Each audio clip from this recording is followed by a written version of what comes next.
Doctor Shiju Khan, ഇത് മനുഷ്യൻ്റെ, പൗരൻ്റെ ആരോഗ്യത്തിൻ്റെ, ആയുസ്സിൻ്റെ, ജീവൻ്റെ ഒക്കെ പ്രാഥമികമായ ഉത്തരവാദിത്തം എന്ന് പറയുന്നത് സംവിധാനങ്ങൾക്കാണ്. അതുകൊണ്ട് സർക്കാരിന് ഇതിലൊരു ഉത്തരവാദിത്തമുണ്ട്. മന്ത്രിമാരടക്കം, മേയറടക്കം മണിക്കൂറുകൾ, ശരിയാണ്, ഈ പറയുന്ന രക്ഷാപ്രവർത്തന ദൗത്യം തുടങ്ങിയപ്പോൾ മുതൽ ഊണുമുറക്കവും ഉപേക്ഷിച്ച് അവിടെ നിൽക്കുന്ന സാഹചര്യമൊക്കെ എല്ലാവരും കാണുന്നുണ്ട്. അതിലൊന്നും ആർക്കും പഴിയൊന്നുമില്ല. എന്നിരുന്നാലും ഈ പ്രശ്നം ഇങ്ങനെ ഉണ്ടാകാൻ, ഈ മാലിന്യം ഇങ്ങനെ കൂടിക്കിടന്ന് മുന്നോട്ട് പോകാൻ, അതിൻ്റെ പേരിൽ ഇതുവരെ അനുഭവിച്ച വെള്ളക്കെട്ടും ദുരിതത്തിനും അപ്പുറം ഒരു മനുഷ്യജീവൻ ചോദ്യചിഹ്നമായി നിൽക്കാനിടയായ സാഹചര്യം, അതിനെ എങ്ങനെ വിശദീകരിക്കാൻ കഴിയും? വാസ്തവത്തിൽ ഞാൻ ഈ ചർച്ചയിലേക്ക് എന്നെ ക്ഷണിക്കുമ്പോൾ തന്നെ പറഞ്ഞിരുന്നു, നമ്മൾ ഇത്തരം ചർച്ചകൾ ആളുകളെ ആശങ്കപ്പെടുത്തുകയോ അല്ലെങ്കിൽ ഈ സംഭവം അതിൻ്റെ അന്വേഷണമൊക്കെ നടന്നുകൊണ്ടിരിക്കുമ്പോൾ പരമാവധി ആളുകളെ ആശങ്കപ്പെടാതിരിക്കത്തക്ക വണ്ണമുള്ള ഒരു ചർച്ചയായി തന്നെ മാറ്റുക എന്നുള്ളത് തീർച്ചയായിട്ടും ആ നിലയിൽ തന്നെയാണ് പോകുന്നത്. പ്രത്യേകിച്ച് ഒരു പരിശോധന നടന്നുകൊണ്ടിരിക്കുകയും ചെയ്യുകയാണ്. പിന്നെ മറ്റ് ഏതെങ്കിലും വളരെ ഗുരുതരമായ പ്രത്യാരോപണങ്ങൾ അപ്രകാരം നടത്തേണ്ടുന്ന ഒരു സന്ദർഭമാണിതെന്നും എനിക്ക് തോന്നുന്നില്ല. ഇന്നലെ ഈ സംഭവങ്ങൾക്ക് ശേഷം, ഈ വാർത്ത വന്നതിന് ശേഷം മേയർ ആര്യ രാജേന്ദ്രനുമായിട്ടും ഡെപ്യൂട്ടി മേയർ പി കെ രാജുവുമായിട്ടുമൊക്കെ സംസാരിക്കുകയും അതിൻ്റെ അടിസ്ഥാനത്തിൽ ഞങ്ങളുടെ DYFIയുടെ തന്നെ യൂത്ത് ബ്രിഗേഡ് പരിശീലനം സിദ്ധിച്ച ഒരു 50 പേരടങ്ങുന്ന ഒരു ടീം അടക്കം അവിടെ രക്ഷാദൗത്യത്തിൻ്റെ ഭാഗമായിട്ട് പങ്കെടുക്കുകയുണ്ടായി. NDRF ടീം വരുന്നത് വരെ ആ മാലിന്യങ്ങൾ നീക്കം ചെയ്യാൻ, ഞങ്ങൾ കഴിയുന്നത് വിധത്തിലുള്ള ആ മാലിന്യങ്ങൾ നീക്കം ചെയ്യാൻ ആവശ്യമായ ഒരിടപെടലും DYFIയുടെ ഭാഗത്ത് നിന്ന് ചെയ്യുകയുണ്ടായി. ഇവിടെ പരാമർശിക്കുന്ന ഒട്ടേറെ മാലിന്യ പ്രശ്നങ്ങളുടേതായ ഒരു സാഹചര്യം തീർച്ചയായിട്ടും അതൊരു ചർച്ച കൊണ്ടോ അല്ലെങ്കിൽ നമുക്ക് ഒറ്റ വാക്കിലോ പറഞ്ഞു തീർക്കാനാവുന്നതല്ല. പൊതുവിൽ ജനങ്ങൾ ശ്രദ്ധിക്കേണ്ട കാര്യമുണ്ട്, സമൂഹം ശ്രദ്ധിക്കേണ്ട കാര്യമുണ്ട്, ഉത്തരവാദിത്തപ്പെട്ട സ്ഥാപനങ്ങൾ എന്തൊക്കെയാണ് ഇതിൽ ചെയ്യേണ്ടത്.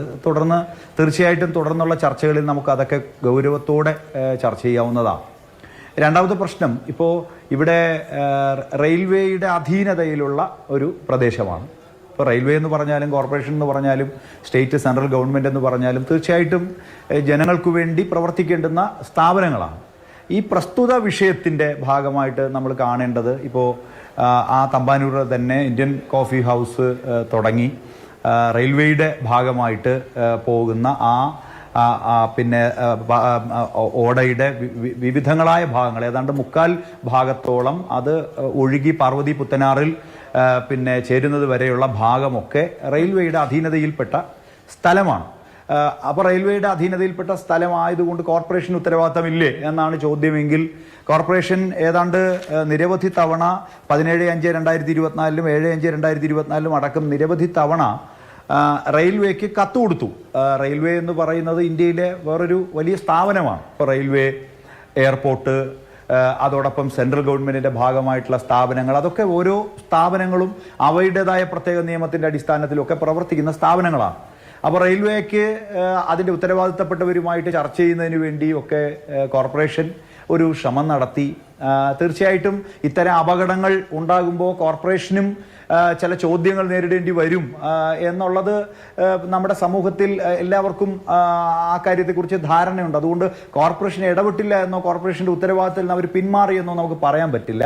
കോർപ്പറേഷൻ റെയിൽവേയോട് ആവശ്യപ്പെട്ടു, പക്ഷേ റെയിൽവേയുടെ ഭാഗത്തു വരുന്ന ആ മാലിന്യങ്ങൾ അത് തീർച്ചയായിട്ടും നീക്കം ചെയ്യേണ്ടതുണ്ട്. ആ നീക്കം ചെയ്യേണ്ടുന്ന ഒരു ഉത്തരവാദിത്തം എന്തുകൊണ്ട് നടന്നില്ല? പിന്നെ കോൺട്രാക്ട് തൊഴിലാളികളെ ഇതിനെ നിയോഗിക്കുമ്പോൾ അവരൊക്കെ വാസ്തവത്തിൽ അത്തരമൊരു മുൻകരുതലും അത്തരമൊരു സംവിധാനവും ഒക്കെ ഏർപ്പെടുത്താനും റെയിൽവേക്ക് ചുമതലയില്ലേ? തീർച്ചയായിട്ടും മാധു, ഞാൻ ഉന്നയിക്കുന്നത് ഏതെങ്കിലും ഒരു രാഷ്ട്രീയ താല്പര്യത്തിന്റെ അടിസ്ഥാനത്തിലുള്ള ഒരു ഡിബേറ്റ് എന്ന നിലയിലല്ല. നമ്മളൊക്കെ ആലോചിക്കുന്നത് ഇന്ത്യൻ റെയിൽവേ പോലൊരു സംവിധാനം ഈ മാലിന്യങ്ങളെ അതെ റെയിൽവേ ഈ മാലിന്യം നീക്കം ചെയ്യാനൊക്കെ നിയോഗിക്കുമ്പോൾ അതിന് പിന്നെ എത്രമാത്രം മുൻകരുതൽ റെയിൽവേ സ്വീകരിക്കുന്നുണ്ട്. പിന്നെ നമുക്കറിയാം, ഇപ്പം ഇന്നലെ മുഴുവൻ രാത്രി ഉടനീളം ഞാനും അതിൻ്റെ ഭാഗമായിരുന്നു. അപ്പോൾ നമുക്കറിയാം അവിടുന്ന് പ്രത്യേകിച്ച് സ്റ്റേറ്റ് ഗവൺമെൻറ്റിൻ്റെ നേതൃത്വത്തിലുള്ള കിൻഫ്രയിൽ നിന്നടക്കം ആധുനികമായ യന്ത്രങ്ങൾ കൊണ്ടുവരുന്നു. അതിനു മുമ്പ് തന്നെ ടെക്നോ പാർക്കിലെ പിന്നീട് സ്റ്റാർട്ടപ്പ് എന്ന നിലയിലുള്ള സംവിധാനങ്ങൾ കൊണ്ടുവരുന്നു.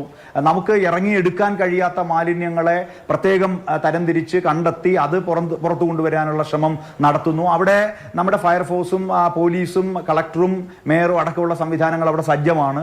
എന്നാൽ NDRF പോലുള്ളൊരു ടീം കുറെ കൂടി ദേശീയ അടിസ്ഥാനത്തിൽ ഈ ദുരന്തങ്ങളെ നേരിടാൻ പ്രാപ്തിയുള്ളവരാണ്. അപ്പോൾ അവർ വന്നതിന് ശേഷമാണ് ഞങ്ങളുടെ പ്രവർത്തനത്തിൽ നിന്ന് ഞങ്ങൾ മാറിയത്. അപ്പോൾ NDRF ടീമും ഇത്രയും സമയം അവരും അവരുടെ ശ്രമം നടത്തുകയാണ്. സ്കൂബ ഡൈവിംഗ് ടീം അവരുടെ ശ്രമം നടത്തുകയാണ്.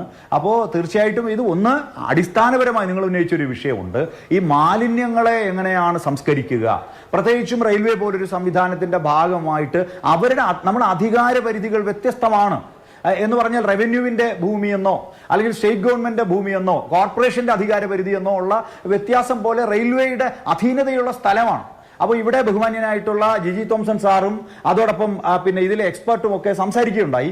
ഞാൻ ചൂണ്ടിക്കാൻ റെയിൽവേയുടെ ഭൂമിയിലേക്ക് കോർപ്പറേഷന് സർവ്വ അധികാരം ഉപയോഗിച്ചുകൊണ്ട് കടന്നു ചെല്ലാൻ പരിമിതിയുണ്ട്. സ്റ്റേറ്റ് ഗവൺമെന്റിന് അടക്കം പരിമിതിയുണ്ട്. നിങ്ങൾ കാണേണ്ടത് ജൂലൈ 4-ന് ബഹുമാനപ്പെട്ട പിന്നെ നമ്മുടെ ഹൈക്കോർട്ടിൽ നിന്ന് അടക്കം വന്നിട്ടുള്ള വളരെ പ്രധാനപ്പെട്ട ഒരു നിരീക്ഷണം നിങ്ങൾ കാണേണ്ടതുണ്ട്.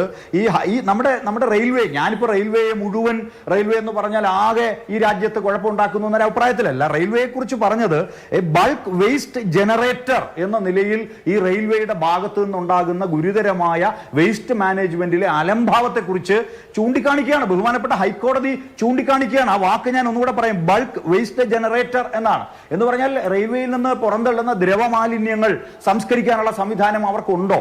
ഇവിടെ വേസ്റ്റ് കുമിഞ്ഞുകൂടുകയാണ്. നിങ്ങൾ മനസ്സിലാക്കേണ്ടത് ഈ നമ്മുടെ ഇന്ത്യൻ കോഫി ഹൗസിന്റെ ആ ഭാഗത്ത് നിന്ന് ആരംഭിച്ച് അപ്പുറത്തേക്ക് റെയിൽവേയുടെ ഭാഗത്തേക്ക് കടന്നു പോകുന്ന പിന്നീട് അവിടേക്ക് ഈ മാലിന്യങ്ങൾ കടന്നു പോകുമ്പോൾ അവിടെ മാലിന്യങ്ങൾ കുന്നുകൂടിയാൽ അല്ലെങ്കിൽ മാലിന്യങ്ങൾ അവിടെ ഉണ്ടായാൽ അത് സംസ്കരിക്കാനല്ല, അത് കണ്ടെത്തി അത് സംസ്കരിപ്പിക്കാനുള്ള ചുമതല റെയിൽവേ പിന്നെ ശ്രമിക്കേണ്ട 3 പേരെ അതിന് നിയോഗിച്ച് ഞങ്ങളുടെ ചുമതല നിർവഹിക്കുന്നുവെന്നാണോ പറയേണ്ടത്?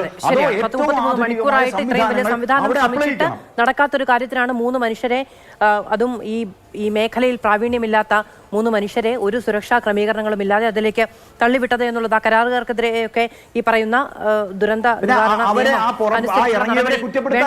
എന്നതൊക്കെ ചിന്തിക്കേണ്ടതാണ്. എന്താണ് അങ്ങ് പറഞ്ഞതാണ്?